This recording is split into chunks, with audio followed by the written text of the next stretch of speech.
지난 시간에 우리 성례에 대한 얘기들을 우리 함께 살펴보았습니다.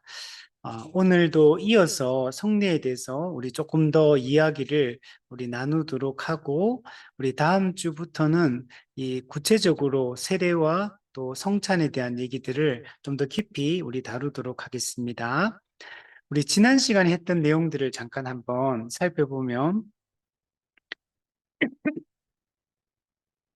하나님께서 우리에게 은혜의 방편, 은혜의 수단을 아주 중요한 두 가지를 주셨는데, 그게 하나는 말씀이고 하나는 성례입니다. 우리 하이델베르크 교리문답 65문을 보면 이 말씀과 성례의 이 중요성, 그리고 그 역할을 명확하게 구분해서 이 설명해 주고 있는 것을 우리 볼 수 있는데, 우리 말씀은 기본적으로 어떤 역할을 하냐면 복음을 전함으로 믿음을 일으키는 역할을 하는 겁니다. 그래서 기본적으로 말씀으로 믿음을 일으키고, 그리고 성례는 이미 일으켜진 그 믿음을 굳건하게 하는 역할을 하는 것이 성례다라고 얘기할 수 있습니다.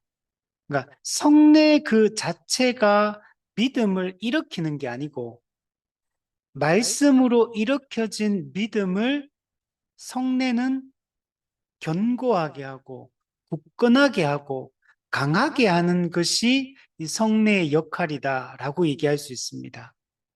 즉, 들리는 말씀을 통해 우리는 믿음이 일으켜지고, 보이는 말씀인 성례를 통해 그 믿음을 더욱더 견고하게 한다. 이것이 말씀과 성례의 이 관계성이다라고 이야기를 할 수 있습니다. 근데 말씀만으로, 그러면 말씀을 잘 가르치면 믿음이 이렇게 지는데 왜 굳이 외적인 표시인 이 성례를 우리에게 주셔서 또 우리의 은혜를 베푸시느냐? 우리가 이미와 아직 사이에 있기 때문에, 우리가 타락하기 전이라면, 만약에 타락하지 않았고 우리가 하나님을, 우리 마음에 있는 율법이 제 기능을 수행하고 있는 상태였다면 이 성례라는 외적인 이런 수단이, 외적인 표시 또는 표징이 필요가 없습니다.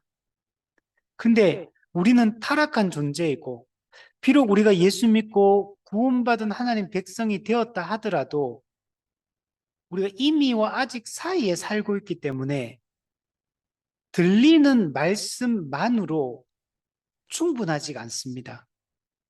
그래서 그 들리는 말씀, 그 복음이 진리라는 사실을 더 명확하게 설명하기 위해서 이 보이는 말씀인 성례가 필요한 것입니다.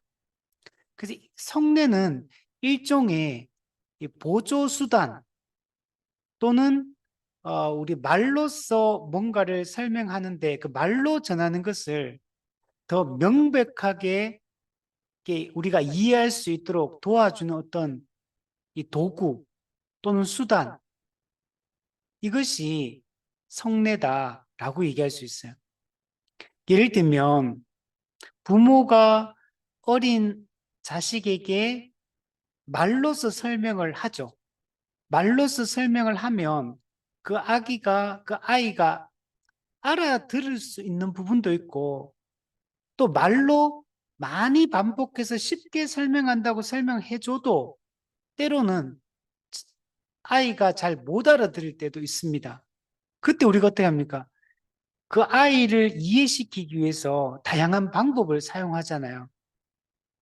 그래서 뭐 그림을 그리기도 하고, 아니면 어떤 물건을 가지고 와서 비유해서 설명하기도 하고, 어떻게든 아이가 실제로 그것을 잘 이해하고 알아들을 수 있도록 우리는 보조 도구를 사용해서 설명합니다. 뭔가 우리가 차갑다 이런 걸 알려주기 위해서 뭐 얼음을 사용할 수도 있고, 뜨거운 것을 우리 알려주기 위해서 어떤 수단을 통해서 이 불을 조심해야 된다, 이런 걸 여러 가지 이 교보제를 사용해서 우리가 설명할 수 있잖아요. 그리고 우리가 복음을 잘 설명하기 위해서 말로써 설명하면 잘 알아들으면 충분히 알아들을 수 있다면 이게 필요가 없지만 그러나 우리 타락한 존재이기 때문에 예수 믿고 거듭났다 하더라도 아직 우리가 완성된 존재는 아닙니다.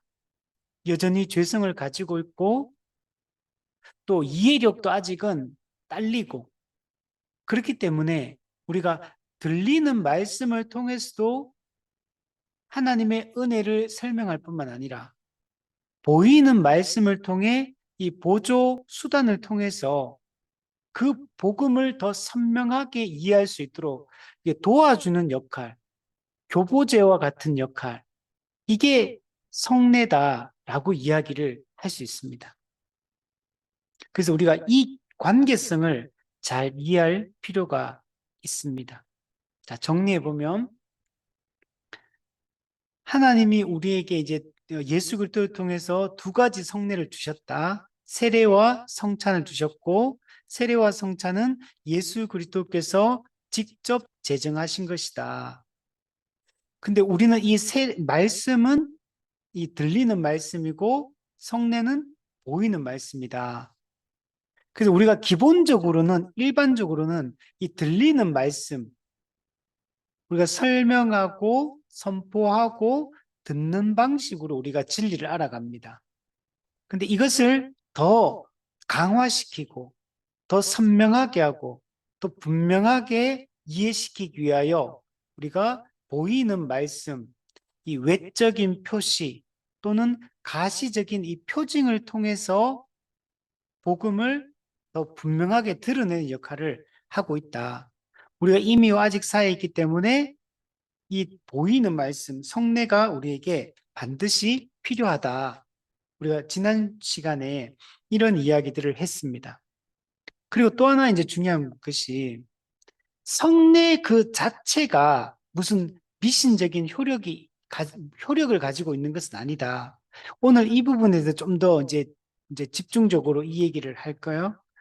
성례 그 자체, 성례의 그 외적인 표시 그 자체가 무슨 능력을 가지고 있거나 어떤 효력을 발생시키는 것이 아니고 그 성례를 도구로 이용해서 진리를 전달하고 하나님의 은혜를 전달하는 성령의 역사에 의해서 효력이 발생한다.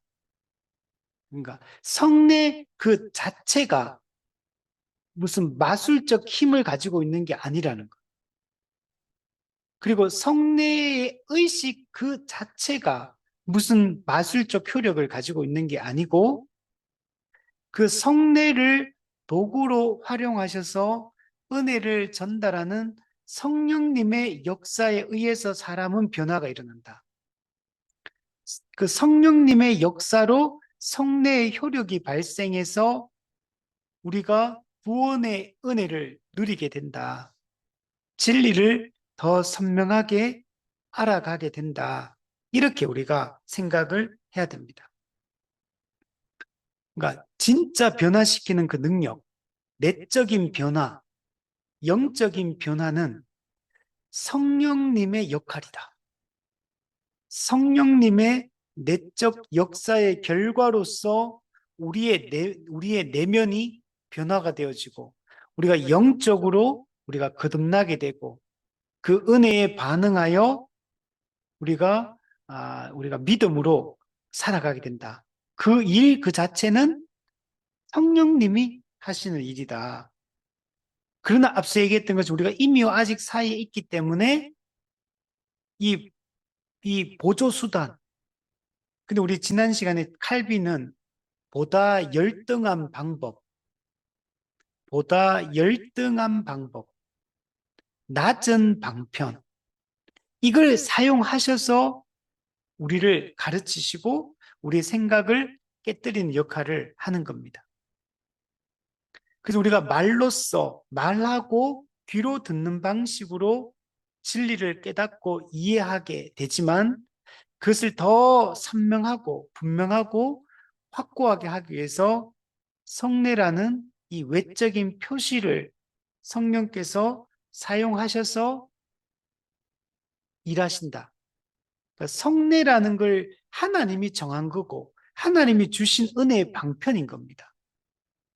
그러니까 성례의 효력이 나타나는 것은 하나님이 성례라는 외적인 표시를 통해 우리에게 은혜를 주시기로 하나님이 정하셨기 때문에, 그래서 우리가 이 성례를 올바른 방식으로 성례를 우리가 성례에 참여하게 되면 하나님의 은혜와 하나님의 약속을 우리는 굳건하게 붙들 수가 있게 됩니다. 그러니까 우리가 하나님이 정한 방법을 넘어서면 안 돼요. 그래서 우리 10계명, 2계명에도 어떤 것의 형상으로든지 하나님을 형상화하지 말라라고 얘기하는 거예요. 하나님이 정한 예배의 방법으로 하나님을 예배하라 이렇게 하는 거예요. 그러니까 형상으로 예배하면 안 된다는 거예요. 그건 하나님이 정한 방법이 아니기 때문에 하나님이 정한 예배의 방법이 있다는 거예요. 하나님께 나아가고 하나님의 은혜를 수용하는 하나님이 정한 방법이 있는 것. 하나님이 정한 방법을 넘어서면 안 돼요. 그게 바로 말씀이고 그게 바로 성례다. 그래서 들리는 말씀, 보이는 말씀, 그리고 또 우리 권징이 하나가 돼 있어요. 권징. 지켜내는 말씀. 이런 게 하나님이 정한 은혜의 수단이고 은혜의 방편인 겁니다. 물론 확장하면 은혜의 방편은 더 넓게 우리가 적용할 수 있어요. 찬양도, 기도도, 또 교회의 어떤 은사적 섬김도, 봉사도, 모든 걸 우리가 교회에서 시행하는 모든 것들을 넓게 보면 다 은혜의 방편이라고 얘기할 수 있지만, 그러나 우리가 좁은 의미로 사용할 때는 이 말씀과 성례, 그리고 하나를 덧붙인다면 권징까지, 이 세 가지를 은혜의 방편이라고 이야기를 하고 있고, 이게 하나님의 복음을 지키고 교회를 지키고 하나님의 영광을 지키고 또 그 은혜를 진리를 전달하는 수단으로 하나님께서 주셨다. 우리 이것을 분명히 믿는 것이 필요합니다. 그리고 성례를 이렇게 사용한다고 해서 내적이고 영적인 그 구원의 역사를 이루시는 성령의 역사가 줄어들거나 훼손되거나 방해를 받느냐? 이런 방해를 받지 않습니다.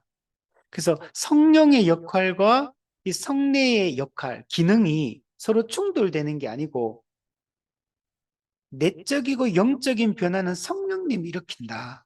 근데 하나님은 우리가 이미와 아직 사이에 있기 때문에 이 외적인 표시, 이 가시적인 표징을 통해 성령께서 그 수단을 통해서 역사하신다.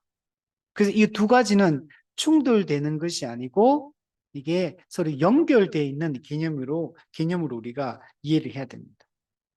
그래서 성령의 그 능력이 손상되지 않고 하나님의 은혜가 더 풍성하게 전달된다. 이렇게 이해를 해야 됩니다.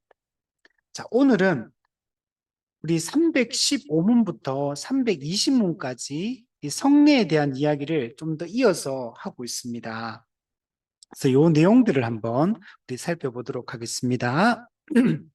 우리 315문을 보면 하나님께서 우리의 연약함과 필요 때문에 성례들을 제정하신 이상 우리가 이를 불필요하다고 생각하면 오만불순한 태도가 된다고 생각합니까? 예, 분명히 그렇습니다. 그죠? 조금 전에 얘기했던 것처럼 우리 인간의 연약함과 현재 우리 인간의 상태 때문에 이 성례가 반드시 필요한 겁니다. 이 외적인 표시, 우리 지난주에 했던 오감을 통해서 하나님의 은혜를 전달하려고 하는 것.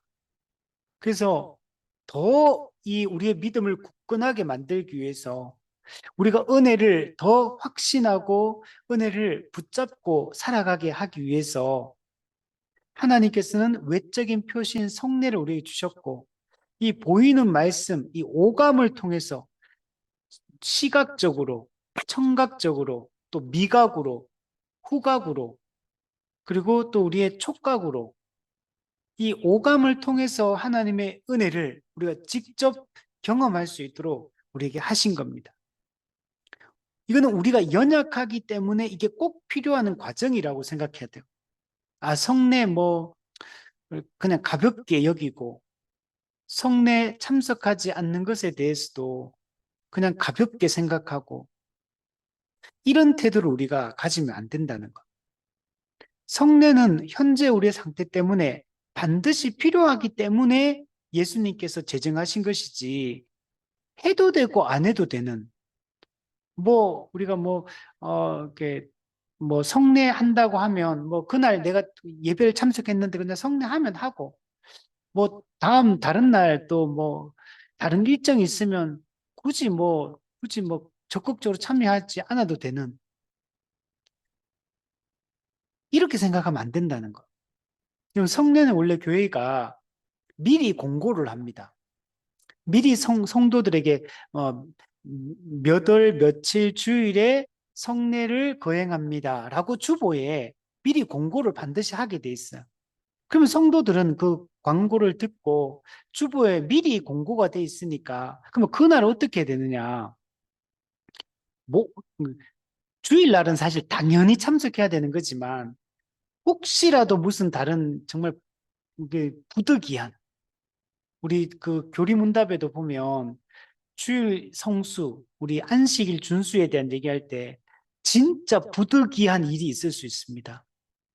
이 부득이한 일. 그런 경우에 참석 못할 수도 있겠죠, 주일 예배에. 근데 진짜 그런 일이 아닌 이상은 시간을 다 조정해가지고 내가 손해를 좀 본다 하더라도 절대로 그 성찬에 참여하는 것을 소홀히 여기면 안 된다는 거.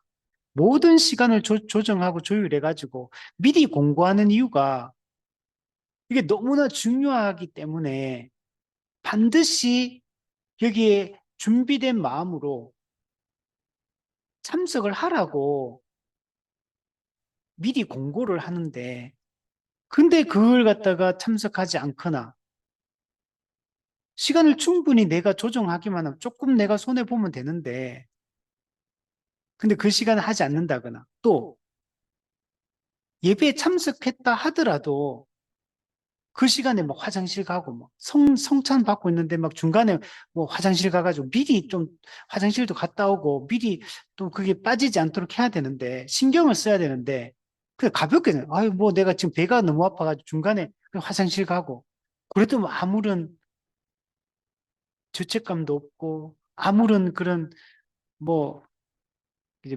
그런 마음도 없고 그러면 안 된다는 거.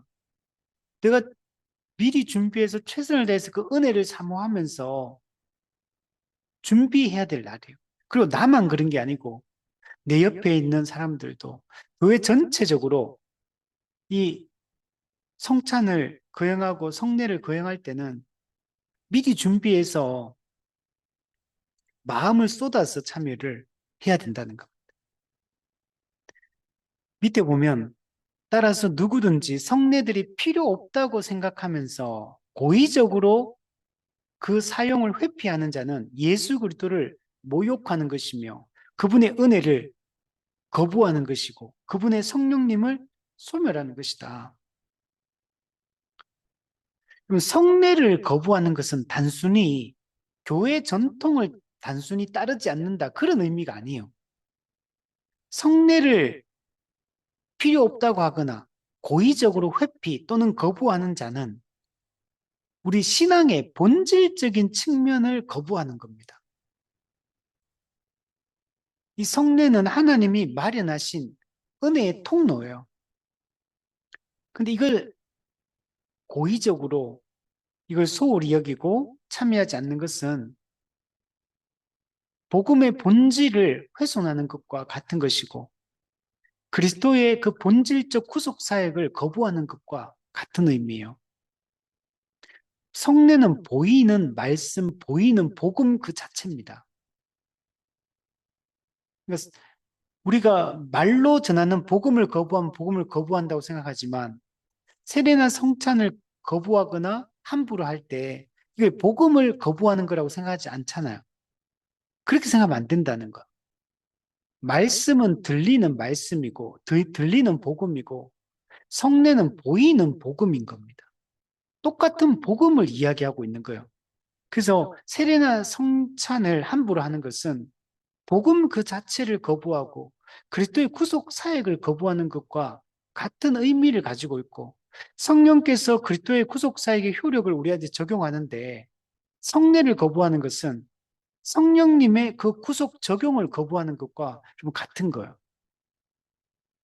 그래서 우리 고린도전 11장에 보면 성찬을 거부하고 성찬을 함부로 합당하지 않게 먹고 마실 때 그 성찬을 함부로 참여한 것의 결과를 얘기해요. 병들고 약하고 죽는다. 이게 고린도 교회가 성례에 함부로 했을 때, 성찬에 함부로 참여했을 때 받았던 그 하나님의 심판을 얘기해요. 약하고 병들고 죽는다. 그럼 세례나 성찬을 함부로 우리가 생각하면 안 됩니다.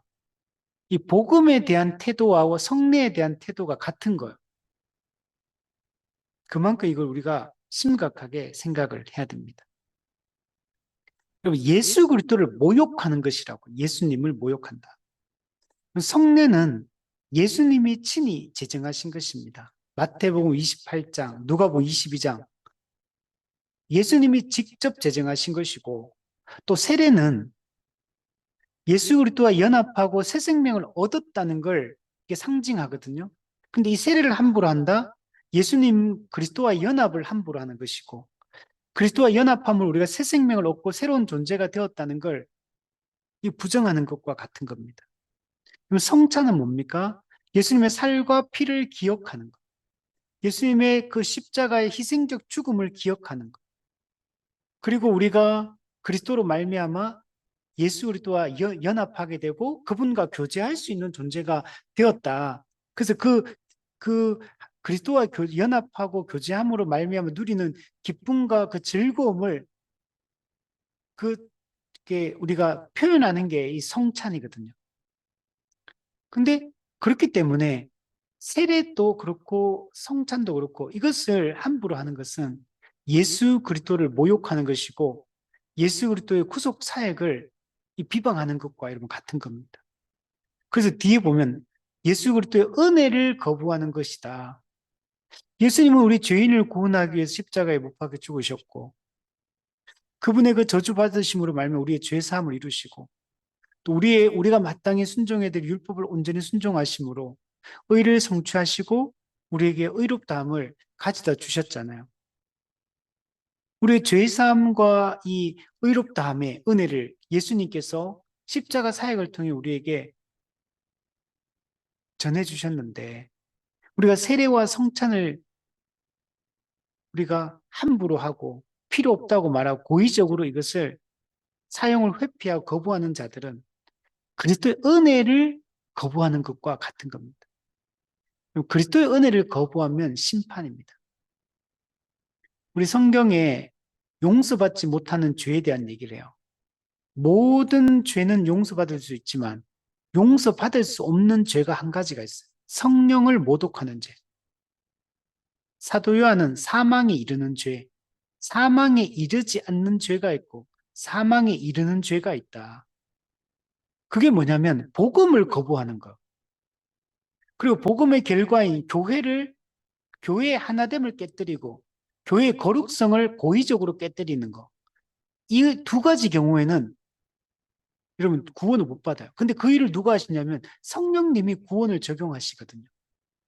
그리고 우리가 세례와 성찬을 함부로 한다는 얘기는 성령께서 그리스도의 구속 사역의 효력을 우리에게 적용하고 은혜를 베풀어 주시는데 그것을 거부하는 것과 같은 것이 세례와 성찬을 거부하는 것이라고 할 수 있는 겁니다.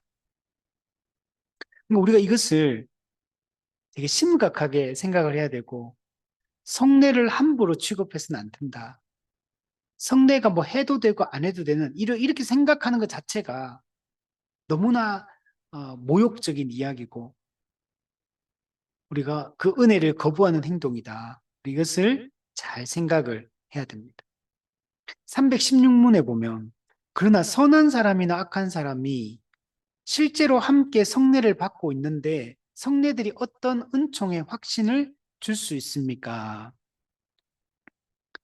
성례는 하나님의 은혜에 대한 표의 역할, 사인의 역할을 하고 실, 도장의 역할을 합니다. 그 성례는 표와 인의 역할을 한다. 하나님의 은혜에 대한 표시, 그 다음에 도장이란 것은 확증, 보증의 의미예요. 성례는 하나님의 은혜를 가시적으로 표시하고 하나님의 은혜를 확증하는 역할을 하는 것이 바로 이 성례다라고 얘기를 할 수 있습니다. 표의 역할, 사인의 역할을 한다는 말은 이 말씀을, 복음을 눈으로 보고 손으로 만질 수 있도록 외적으로 표시하는 거라는 거예요. 그래서 영적인 실체인 하나님의 은혜와 하나님의 구원 약속을 시각적으로 우리에게 보여주는 역할을 하는 것이 바로 이 표로서의 역할이고, 인으로서의 역할은 하나님의 은혜와 그 약속을 확증하고 보증하는 역할을 하는 겁니다. 우리가 뭔가를 확증하고 보증을 하려면 전세 계약을 맺는다. 그러면 전세 계약서에 도장을 딱 찍는 순간 그 계약 기간 동안에는 그 집을 사용할 수 있는 권리가 그 세입자에게 있는 거잖아요. 그래서 도장, 인을 찍는 것은 확증하는 의미.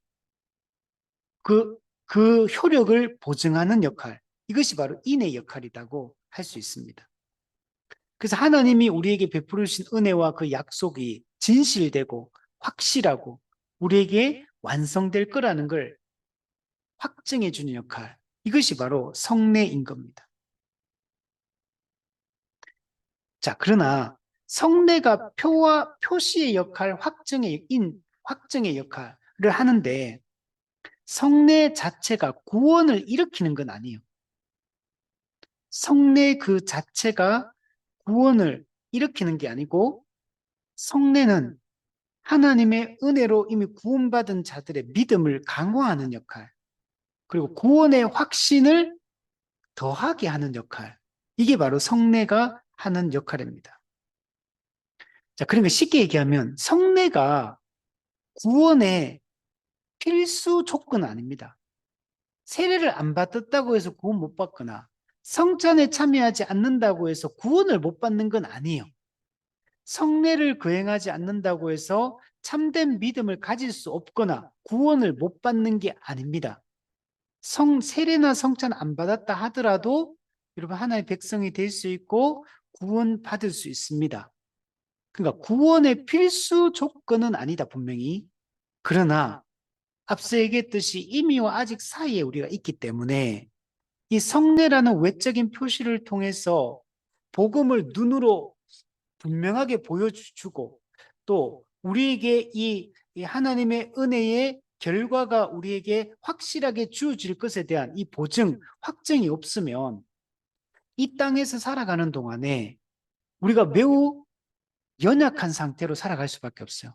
믿음이 견고해야 되는데 믿음이 늘 흔들려요. 그러면 구원의 확신이 단단하게 구원의 확신을 가지고 있어야 되는데 구원의 확신이 너무나 유동적으로 흔들리게 돼요.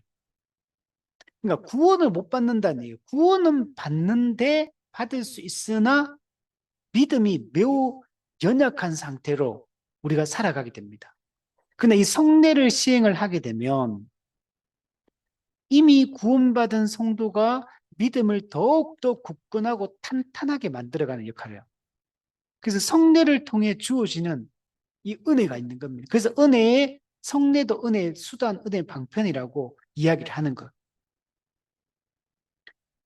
그러니까 우리가 정당한 방법으로 세례를 받고 정당하고 합법적으로 세례를 받고 정당하고 합법적인 방식으로 성찬에 참여하게 되면 우리는 들리는 말씀을 통해서 받는 은혜도 있지만 이 보이는 말씀을 통해서 우리의 믿음을 더 견고하게 만들어 갈 수 있게 됩니다.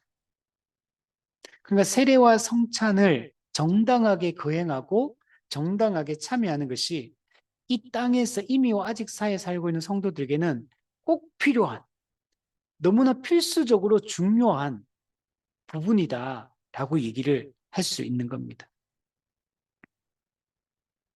근데 성례의 이 본질적 효력은 세례받는 사람의 믿음, 세례받는 사람의 도덕적 상태와는 사실 상관이 없습니다.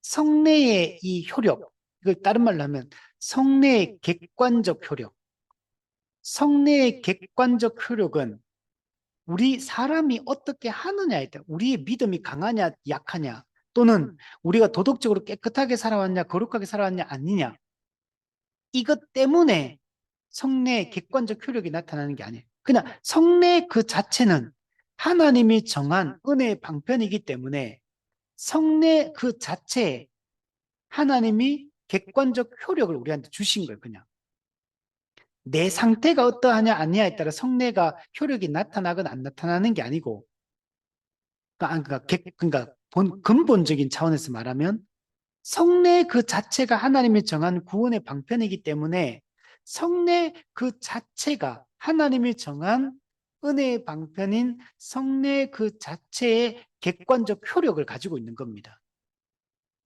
그래서 지금 여기서 이제 그 얘기는 선한 사람이나 악한 사람이 성례를 똑같이 받고 있어요. 근데 그것과 상관없이 하나의 성례의 은총은, 은혜는 그냥 객관적으로 나타나는 거야. 성례의 효력은 객관적이다, 기본적으로. 이걸 우리가 첫 번째로 생각해야 돼요. 그 성례의 효력은 성례 자체가 가지고 있는 객관적 효력 때문인 거지. 성례를 받는 사람의 믿음이나 또 도덕적 상태에 따라서 그러니까 사람의 어떤 주관적 상태에 따라서 이게 달라지는 게 아니라는 거. 심지어 성례를 거행하는 집례자, 목사를 얘기하죠. 성례를 거행하는 목사가 어떠하냐에 따라서 성례의 효력이 나타날 수도 있고 안 나타날 수도 있다. 이런 게 아니에요. 집례자도 아니고 받는 자도 아니고 하나님이 정한 이 은혜의 방편인 성례 그 자체에 객관적 효력을 가지고 있다. 근데 물론 여기서 우리가 또 한 단계 더 들어가야 돼. 그러면 이거 오해할 수 있거든요. 그러면 성례 그 자체가 무슨 미신적 효력이 있습니까? 또는 성례라는 의식을 행하는 의식 그 자체에 무슨 효능감이 있습니까? 이렇게 오해할 수 있거든요. 또 그건 또 아니에요. 그래서 이 부분은 성례의 객관적 효력, 그건 하나님이 정하셨기 때문에 하나님이 정한 은혜의 방편이기 때문에 성례를 통해 이 그 은혜의 효력이, 구원의 효력이 나타난다. 기본 요걸 우리가 잘 생각을 해야 됩니다. 자, 이해되시죠? 요걸 이제 성례의 객관적 효력이라고 얘기를 하고 있는 겁니다. 자, 그런데 성례의 객관적 효력만 있는 게 아니고 성례에 또 주관적 적용이 필요합니다. 성례 그 자체는 하나님이 정하셨기 때문에 객관적 효력이 있지만 그다음 각 개인에게 성례 효력이 실제로 주관적으로 적용이 돼야 됩니다. 그게 될 때 실제로 우리 각 개인은 성례의 효력이 우리한테 실제적으로 발생하게 됩니다. 그거는 이제 밑에 좀 이따가 이제 나오는데 그게 크게 보면은 은혜 때문이고 첫 번째, 두 번째는 믿음 때문이에요. 하나님의 은혜 때문이고 또 우리의 믿음 때문이다. 이것 때문에 각 개인에게 성례의 효력이 실제적으로 나타나게 돼요. 그래서 성례의 주관적 적용, 성례의 효력의 주관적 적용, 이게 반드시 이루어져야 됩니다. 근데 불신자 같은 경우는 성례에 참여한다 할지라도 하나님의 은혜를 받지 못합니다. 또 사악한 자, 악한 자, 사악한 자도, 그러니까 불신자도 그렇고 사악한 자도 성례 그 형식 그 자체에는 참여할 수 있지만, 그러나 성례의 효력은 그들에게는 발생하지 않습니다. 불신자라는 얘기는 복음을 거부하고 있다는 얘기죠. 그러니까 복음을 거부하고 있는 자에게 하나님이 은혜를 주실 리가 없잖아요. 사악한 자, 고의적으로 죄를 짓고 고의적으로 성례를 거부하고 고의적으로 성례를 불필요하다고 하고 고의적으로 성례를 회방하는 자, 이들에게도 당연히 성례의 효력이 나타나지 않겠죠. 성례의 효력은 참된 믿음을 가진 거듭난 참된 하나님의 백성들이 이 성례에 참여했을 때 성령의 역사에 의해 성례의 그 효력이 나타나서 그들이 하나님의 은혜를 받게 되고 믿음이 굳건하게 세워지게 되는 겁니다. 반면에 불신자나 사악한 자는 혹시 세례를 받았다 하더라도, 혹시 세례를 받고 교회가 시행하는 성찬의 그 형식에 참여해서 떡과 포도주를 먹고 마신다 하더라도 이들은 복음을 거부하고 있기 때문에 이들에게는 성례의 효력이 발생되지 않는다. 의식 그 자체는 참여할 수 있을지 몰라도 그들에게 성례의 어떤 실제적 은혜가 그들에게 주어지지는 않는다. 이렇게 생각을 해야 됩니다. 근데 로마 가톨릭 같은 경우는 성례의 의식 그 자체에 참여하면 자동적으로 은혜가 주어진다고 생각해요. 우리 기독교와 로마 가톨릭은 완전히 다르죠.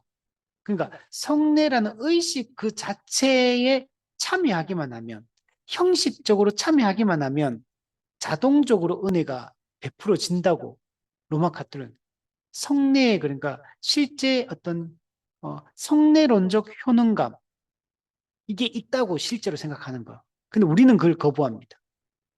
성례 그 자체의 미신적 효과를 가진 것도 아니고 성례의 그 외적 표시인 물과 떡과 포도주 그 자체의 능력이 있는 것도 아니고 성례라는 의식을 거행하는 의식 거행 그 자체의 능력이 나타나는 것도 아니고 우리는 오직 이 복음에 대한 믿음과 그리고 그 하나님의 은혜에 대한 의지, 이걸로부터 성령께서 이런 사람들에게 성령께서 성례의 효력이 객관적으로 나타나게 하시는 겁니다.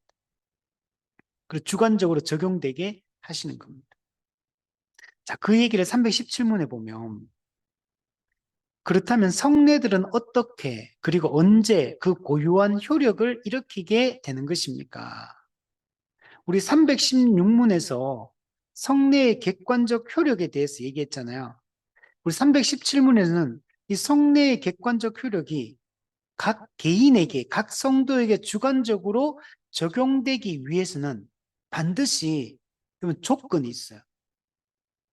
그냥 이게 자동적으로 우리에게 적용되는 게 아니고 우리에게 조건을 제시해 주고 있습니다.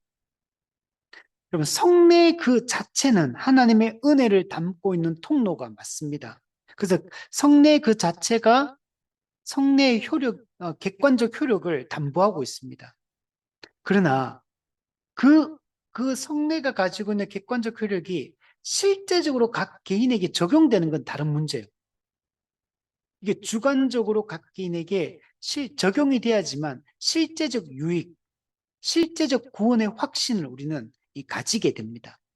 그렇게 되기 위해서는 우리 성례를 받는 그 사람이 능동적으로 참여를 해야 돼요. 우리가 그냥 수동적으로 그냥 아무것도 안 하고 가만히 있는데 그냥 자동적으로 알아서 은혜가 막 와닿고 막 그냥 마음에 쑥쑥 들어오고 성례의 효력을 막 누리고 이런 게 아니고 우리가 능동적으로 우리가 참여하고 반응하는 게 반드시 있어야 됩니다. 그래야지만 각 개인에게 성례의 실제적 효력이 발생이 되게 되는 겁니다. 예를 들면 이런 거예요. 우리 예수님이 2000년 전에 우리를 위해서 십자가에 죽으시고 부활하시고 승천하셨다고 해서 자동적으로 우리가 구원받는 게 아니에요. 그는 예수님이 이루신 객관적 구속 성취고 예수님이 그 죽으시고 부활하시고 승천하시고 하신 그 일이 우리 각 개인에게 실질적 효력을 나타내려면 믿어야 돼요. 그리스도의 인격과 사역을 믿을 때 실제적으로 우리에게 구원이 적용돼서 우리는 그 은혜의 혜택을 여러분 누리게 되는 겁니다. 자, 마찬가지로 우리 그 조건이 뭐냐면 답을 보시면 우리가 오직 예수 그리스도와 그분의 은혜만을 구하면서 믿음으로 이 성례들에 참여할 때 효력을 일으키게 됩니다. 자, 우리가 해야 될 일은 뭐냐면 예수 그리스도와 그분의 은혜를 갈구해야 됩니다. 간절히 추구해야 돼요. 그리스도와 그리스도가 베푸신 은혜를 갈구하지 않으면 성례의 효력이 나타나지 않습니다. 그리고 그것을 우리가 적극적으로 찾고 은혜를 사모하면서 믿음으로 이 성례에 참여해야 된다. 즉 성례라는 의식 자체를 해야 돼요. 세례를 받아야 되고 성찬에 참여를 해야 됩니다. 근데 그때 참여할 때 아무 생각 없이 하면 안 된다는 거. 그리스도와 그분이 베푸신 은혜에 대한 믿음을 가지고 참여할 때 성례의 효력이 나타난다. 그래서 주관적으로 적용되기 위해서는 우리의 믿음이라는 조건이 중요해요. 하나님의 은혜를 갈망하고 사모하는 마음이 있어야 돼요. 그것에 대한 갈망과 그 믿음을 우리가 가질 때 실제적으로 적용이 되게 되는 겁니다. 우리는 철저히 그리스도의 은혜에 의존해야 됩니다. 그리스도의 은혜에 의존하지 않고서는 효력이 여러분 발생되지 않는 겁니다. 여러분 수도관이 설치가 됐어요. 옛날에 우리가 우물을 사용하다가 펌프질을 하다가 이제는 수도관을 설치하고 근데 집에서 수도 꼭지만 딱 틀면 물이 나오잖아요. 수도관 다 연결해 놨어요. 근데 주인이 목마르다, 목마르다, 물 마시고 싶다 말하면서도 수도 꼭지를 안 틀어요. 그러면 그 사람 어떻게 됩니까? 그죠? 수돗물을 마실 수가 없어요. 그 목마름을 해결할 수가 없잖아요. 하나님이 객관적으로 이 객관적 은혜로 모든 일을 다 이뤄놨는데 수도관을 다 깔아놨고 이제는 그 생수의 샘물을 수도꼭지만 틀면 생수의 샘물을 마실 수 있는데 그럼 우리가 영적으로 살아나는데 수도꼭지 틀어라 그러면 이제 네가 살 것이다 했는데 수도꼭지를 안 틀어요 계속. 그러면 은혜를 누릴 수 없죠. 마찬가지로 그리고 믿음이 일종의 수도꼭지를 트는 것과 같은 거. 예수 그리스도께서 2000년 전에 우리를 위해서 은혜를 베풀어 주시고 십자가 사역을 완성해 주셨잖아요. 객관적으로. 근데 우리가 그것을 믿지 않으면 예수님이 2000년 전에 우리를 위해서 죽으시고 부활하시고 승천하셨다 하더라도 믿지 않으면 나하고는 연결이 안 됩니다. 객관적 은혜가 그 구원이 적용이 안 돼요. 그래서 우리가 성례도 마찬가지라는 거. 우리가 믿을 때 그리스도와 연합하고 우리가 구원받듯이 우리가 믿을 때 성례의 이 은혜에 믿음으로 이 성례에 참여할 때 그 성례의 효력이 주관적으로 우리에게 적용되어서 그 하나님의 은혜를 우리는 누리게 되고 우리의 믿음은 더 굳건하게 여러분 세워지게 여러분 되는 겁니다. 그러면 우리가 이 성례에 하나님이 정한 은혜의 방편이 이 성례에 믿음으로 적극적으로 참여해야 되고 근데 이 참여할 때는 어떤 마음을 해야 되냐면 그리스도가 베푸신 은혜에 대한 이 사모함으로 갈망하는 마음으로 참여할 때 이게 믿음으로 참여하는 거. 이렇게 할 때 성례에 실제적 효력이 발생한다. 우리 318문에 보면 왜 우리가 성례에서 예수 그리스도를 구해야 합니까? 우리 317문에서 예수 그리스도와 그분이 베푸신 은혜를 우리는 갈구해야 된다 그랬잖아요. 왜 그렇게 해야 되냐는 거. 왜? 왜 우리는 예수님을 찾아야 되냐? 왜 예수님의 은혜에 우리는 집중해야 되느냐? 밑에 보면, 저는 우리가 성례에서 구원을 찾기 위해 외적인 표시에 집착을 가져야 한다든가, 또는 그 자체에 어떤 감추어진 능력이 있다고 말하는 것이 아닙니다. 우리 앞서 얘기했듯이 성례를 오해하면 안 돼요. 우리가 이 외적인 표시를 시행함으로 말미암아 구원을 받으려고 하는 게 아니에요. 성례는 구원을 받기 위해서 하는 게 아니고 말씀의 은혜로 구원받은 자들이 그 믿음을 더 견고하고 강하게 하기 위하여 성례를 참여하는 거예요. 자, 그래서 이 외적인 표시 그 자체가 우리를 구원하는 게 아니다. 그래서 우리가 세례를 받을 때도 교회에서 막 나이 되면 또 뭐 교회 조금 다니면 막 세례 받으라 그러잖아요. 세례 받으면 네가 거듭날 거다. 세례 받으면 은혜를 더 충만히 받아. 세례 받으면 복 받을 거다. 이런 의미로 자꾸 받으라고요. 거듭나지도 않았는데. 그분이 여러분 안 믿어진다 하면 절대 주면 안 되고 우리가 옆에서 지켜보고 저 사람 거듭남의 증거들이 안 나타나면 절대로 세례를 받으라고 하면 안 돼요. 저희 아이들도 아직까지 세례를 안 받았거든요. 유아 세례는 받았지만 입교를 안 했습니다. 한 명은 중학생, 한 명은 고등학생인데 왜냐하면 아직 충분히 객관적으로 이 신앙 고백을 분명하게 아직 하지 못하고 있어요. 스스로가 믿어진다고 말해야 되고 스스로가 그 분명한 신앙 고백을 말할 수 있어야 되고 설명할 수 있어야 되고 확신해야 돼요, 본인이. 근데 그거 없는데 그리고 또 객관적 그것만으로도 안 돼요. 주관적 증거가 나타나야 돼요. 정말 복음을 알고 있고 복음을 참되게 믿고 있다는 주관적 증거가 열매로 거룩한 삶으로 그의 생각의 변화, 태도의 변화, 말 행동의 변화로 그 뚜렷하게 나타나야 돼요. 아니 긴 것 같기도 아닌 것 같기도 그러면 아니에요, 여러분. 여러분 구원의 이 우리가 확신을 그 세례를 주거나 이런 거 할 때는 뚜렷하게 그 증거들이 나타나야 돼요. 객관적 증거와 주관적 증거가 분명한 신앙 고백, 객관적 증거.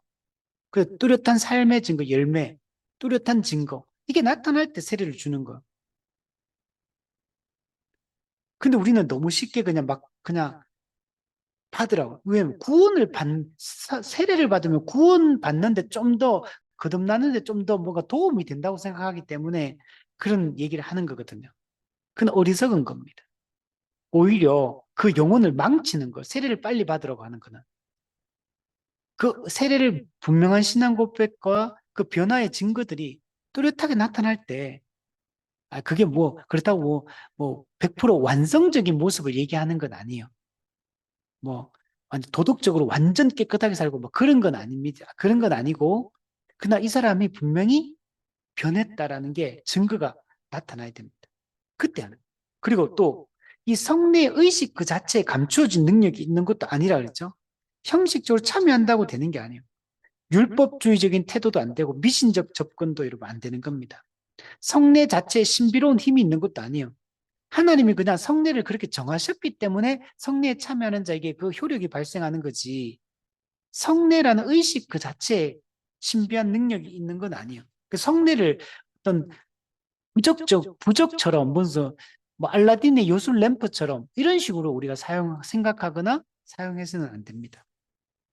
자, 근데 밑에 보면 그 반대로 우리는 이 표시가, 외적 표시가 우리를 예수 그리스도께로 올바로 인도할 수 있는 보조 수단이라 생각하는 겁니다. 우리가 말로써 복음을 듣는 거, 이게 가장 중요합니다. 근데 플러스 이 성례를 통해서 이 보조적인 수단을 통해서 우리가 하나님의 은혜를 더 깊이 깨닫고 예수 그리스도께 더 가까이 나아갈 수 있게 하는 겁니다. 이렇게 하면 우리가 예수님 안에서만 구원과 모든 행복을 구하기 위해서입니다. 그죠? 우리의 구원도 예수님 안에만 있고, 우리의 행복도 예수님 안에만 있어요. 예수님 밖에는 행복도 없고 구원도 없어요. 오직 예수님 안에만 있기 때문에 우리는 들리는 말씀을 통해 예수님을 알아가고 보이는 말씀을 통해 예수 그리스도를 더 깊이 또 알아가는, 그래서 말씀과 성례가 항상 같이 갈 때 더 풍성한 우리가 복음에 대한 이해를 갖게 되고 그 하나님의 은혜를 전달받고 그 은혜의 효력을 더 우리가 풍성하게 우리가 누릴 수 있게 되는 겁니다. 자, 그래서 그만큼 이 성례가 중요하다라는 얘기를 하는 거예요.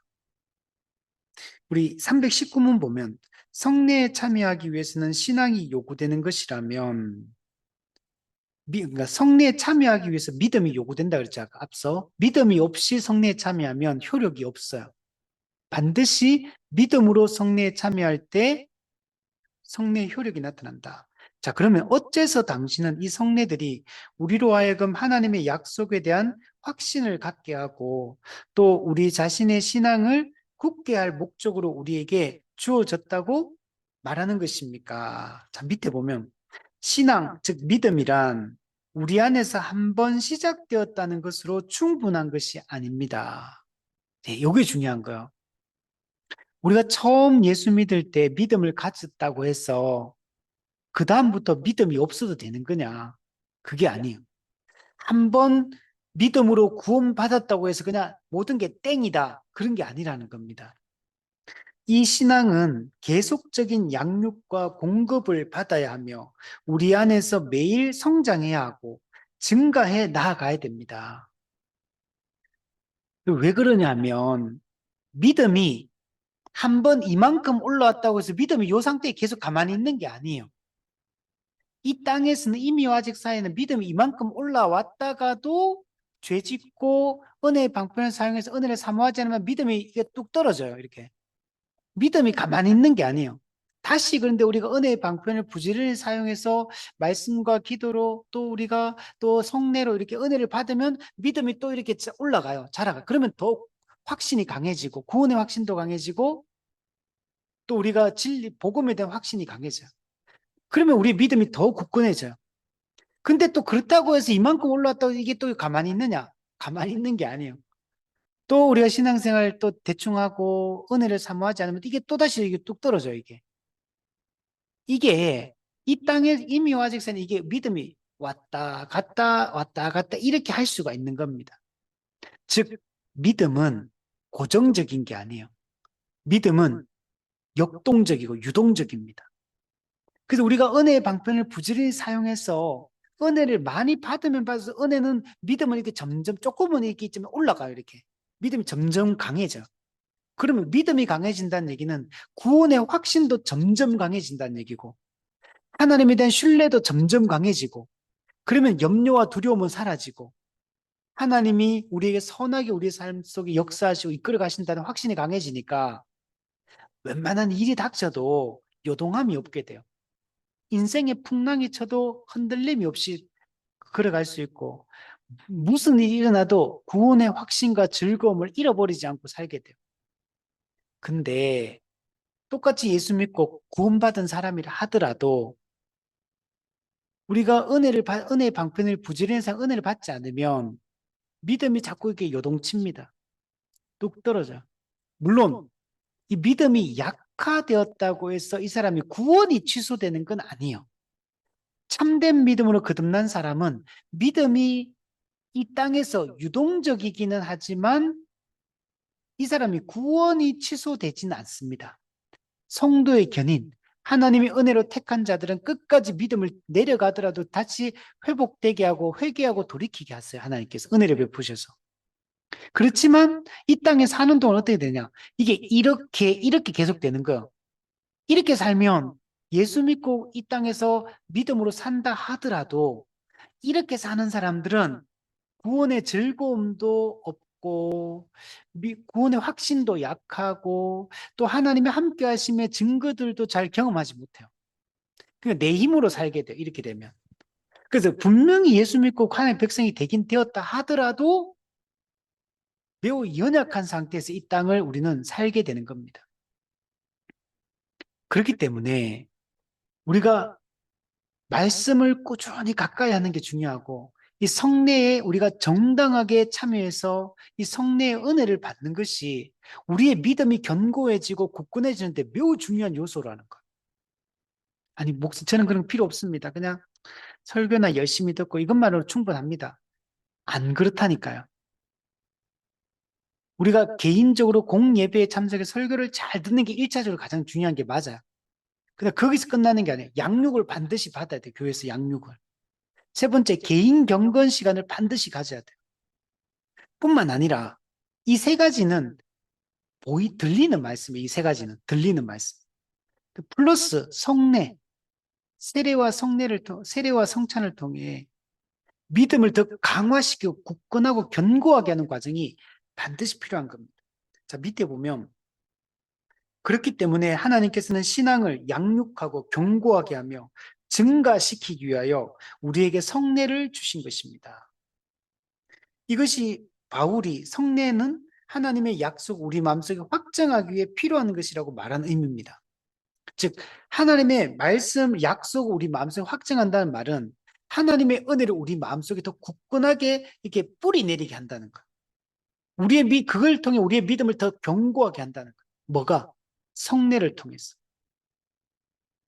그만큼 이 보이는 말씀이 중요하다라고 얘기하는 것. 만약에 여러분 생각해 보세요. 그냥 들리는 말씀으로 충분하다면 예수님께서 왜 이 성례를 만들겠어요? 세례를 왜 제정하시고 성찬을 왜 제정하시고 교회는 역사적으로 왜 이렇게 이 성례를 거행해 왔겠습니까? 그게 불필요하다면 고린도전서 성례 얘기할 필요도 없죠. 그 성경에는 계속적으로 세례와 성찬에 대한 얘기를 반복적으로 신약 성경이 하고 있거든요. 그리고 2000년 교회사 속에 교회는 전통적으로 이 두 가지 성례를 거행해 왔거든요. 이게 불필요하다면 이런 얘기를 안 했겠죠. 근데 이게 너무 중요하다는 얘기를 하는 거예요. 그래서 나는 설교만으로 충분하다. 나는 혼자 큐티하게 충분하다. 뭐 그런 사람은 없다는 거. 반드시 우리는 들리는 말씀과 보이는 말씀을 통해 하나님의 은혜와 약속을 더 굳건하게 우리의 마음에 새기는 작업들이 반드시 해야 된다. 그리고 교회는 성례의 정당한 거행, 정당한 합법적인 거행, 이걸 해야 돼요. 세례도 함부로 주면 안 되고 성찬도 함부로 베풀어서는 안 돼요. 세례와 성찬의 의미를 명확하게 가르치고 모든 그 참여하는 분들이 정확하게 그 의미들을 이해하고 그리고 그 은혜에 대한 사모함을 가지고 그 성례에 참여하는 것이 그때 주관적으로 성례의 효력이 실질적으로 그 사람에게 은혜를 베풀어 주는 것. 근데 이런 게 없으면 의식적으로 형식적으로 참여한다 하더라도 그럼 성례 받고는 어떻습니까? 아무런 감격도 없고 감동도 없고 그냥 오늘 했다. 그냥 뭔가 막 쥐어 짜내듯이 막 하나님께 죄송한 마음을 막 가져야 되는 것처럼 쥐어 짜내가지고 막 그리고 막 인상 막 팍팍 써야지만 그래서 막 또 막 회개의 눈물 한바탕 쏟아야지만 뭔가 은혜를 받은 거고 그런 거 없으면 이번 성찬은 뭔가 맹숭맹숭하고 뭔가 특별한 감동이 없었다. 감동이 없는 게 아니고 내가 믿음으로 참여하지 않고 은혜를 갈구하지 않고 내가 누군지도 확인하지 않으니까 감동이 없는 거야. 하나님이 특별히 막 눈물 진하게 흘릴 때만 은혜를 주는 게 아니고 우리가 이 평상시에 이 성례의 의미를 알고 있으면 언제나 은혜가 되는 거, 언제나 이걸 생각하고 바라보면.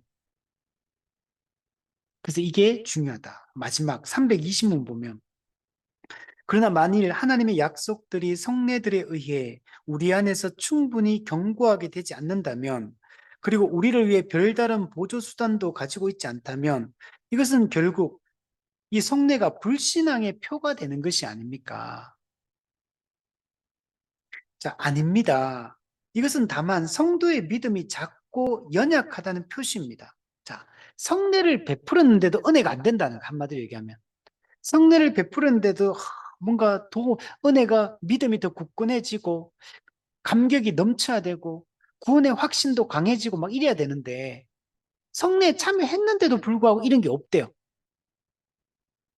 아무 은혜도 안 되고 감동도 없고 막 그렇다는 거. 그러면 이게 성례가 그냥 불신앙의 표시밖에 안 되는 거 아니냐? 그렇지 않다는 거. 우리의 믿음이 작고 연약하기 때문에 이런 현상이 일어난다는 거.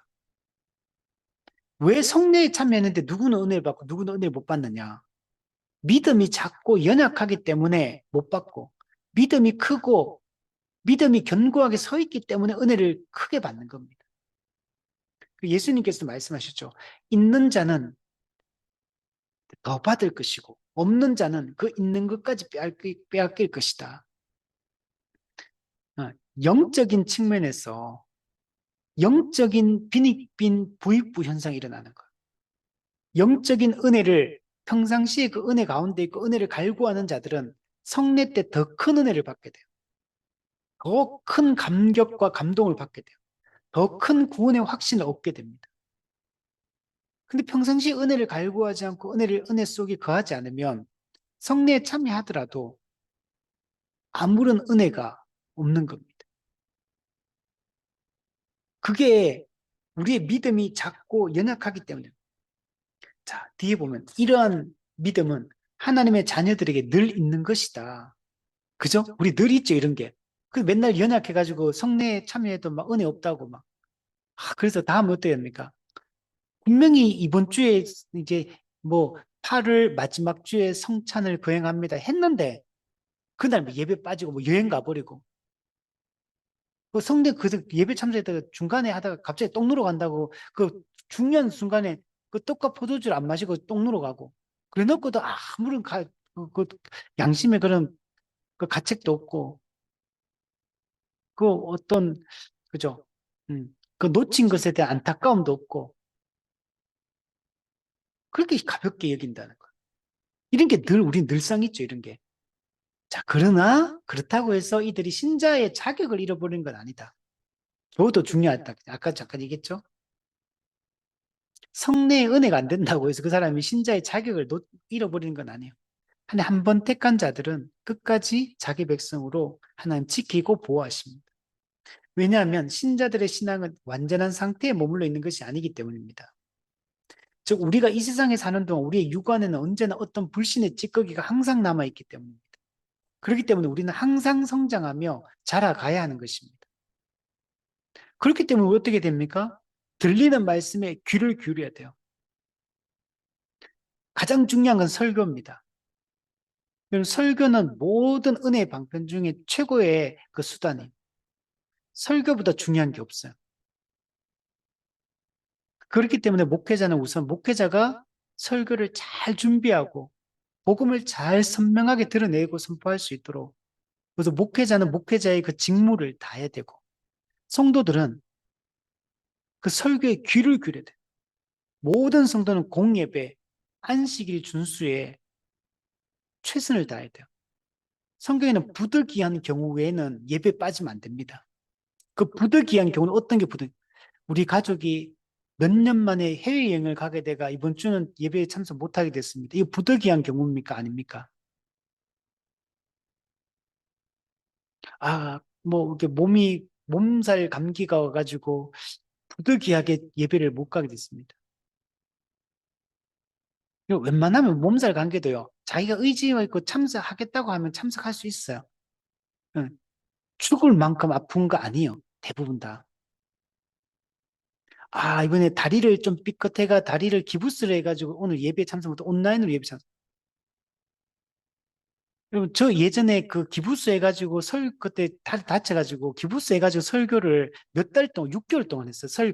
기부스 한 상태로 목발 짚고 설교를 6개월 했거든요. 그러면 진짜 죽을 만큼 아픈 게 아니면 예배 빠지면 안 돼요. 그리고 죽을 만큼 아픈 것 같아도 해보면 안 죽습니다. 대부분 다. 걱정하지 마시고 예배를 그렇게 소홀히 여기면 안 돼요. 공예배 참석을 함부로 여기면 안 돼요. 그 뭐, 또 우리가 조금 있으면 그냥 온라인으로 참석하지 뭐, 아니면 뭐, 다른 교회 잠깐 갔다가 뭐, 여행 가거나 뭐, 다른 일 하고 뭐, 그렇게 하면 안 돼요. 내가 속한 지역교회 가서 예배를 드려야 돼요. 그렇게 참석을 정말 부득이하게 못하는 경우에 어떤 마음을 가지냐면, 성도들과 하나님 앞에 함께 예배드리지 못하는 것에 대한 안타까움. 한 몸으로 이 땅에 지역구를 살고 있는데 그들과 함께 교제하지 못하고 함께 같은 찬송을 부르지 같은 말씀을 한 공간에서 듣지 못하고 함께 말씀을 배우지 못하는 것에 대한 안타까움과 미안함. 그리고 미리 내가 내 삶의 정황을 조절하지 못한 것에 대한 회개, 내 건강과 내 회사 상황과 가정의 상황과 미리 살피고 미리 조절해야 되거든요. 우리 교리 문답에 보면. 미리 다 살펴서 그런 상황이 발생되지 않도록 모든 것들을 총동원해서 그 상황을 변화시키기 위한 노력들을 그 이전에 해야 돼요. 뻔히 이렇게 하면 뻔히 이날 교회 못 가는 거 뻔히 알면서도 그냥 그렇게 하는 거 그건 죄입니다, 죄. 큰 죄를 짓고 있는 거라는 걸 생각해야 돼요. 공적 양육도 마찬가지죠. 양육도 내가 하고 싶으면 하고 뭐 하고 싶으면 신청하면 이번 학기에는 신청하고 이번 학기 그런 게 아니에요. 모든 성도는 매주 공적 양육에 교회가 시행하는 공약에 참여를 해야 됩니다. 그건 의무지. 그거는 내가 선택 사항이 아니에요. 공적 예배와 공적 의무를 누가 그걸 그죠? 선택 사항이라고 누가 얘기합니까? 그건 의무입니다. 공적 의무. 여러분, 그 세례 서약 속에 우리가 이 교회에 내가 세례 받을 때 이 교회 속하여 이 교회 한 몸으로 살겠다고 고백할 때 공적인 이 양육에 참석하고 공적 예배에 참석하고 헌금을 드리겠다는 이 의무, 헌금, 11조, 그리고 교회의 모든 봉사와 섬김에 동참하겠다는 의무로 내가 서약한 거예요, 서약. 해도 되고 안 해도 되는 게 아니에요, 이런 게 다. 그 우리는 너무 그냥 가볍게 이렇게 생각한다는 거. 그리고 또 개인 경건의 의무, 경건 생활. 매일 말씀, 골방 기도를 하고 매일 성경을 읽고 연구하는 거. 이거는 의무지 선택사항이 아니에요.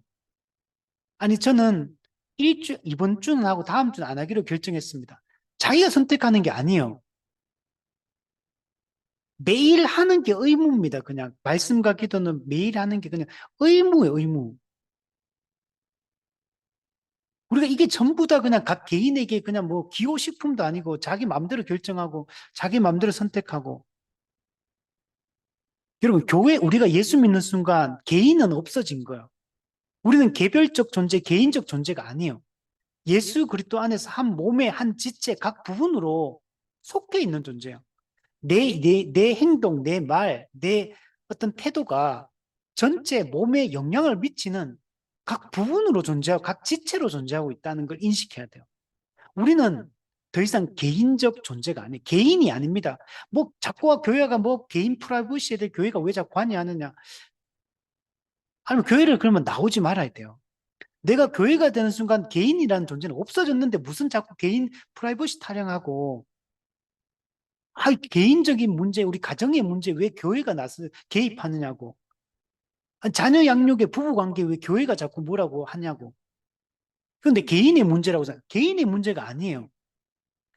우리는 한 몸 된 교회에 속한 교회적 존재요, 공동체적 존재요, 집합적 존재요.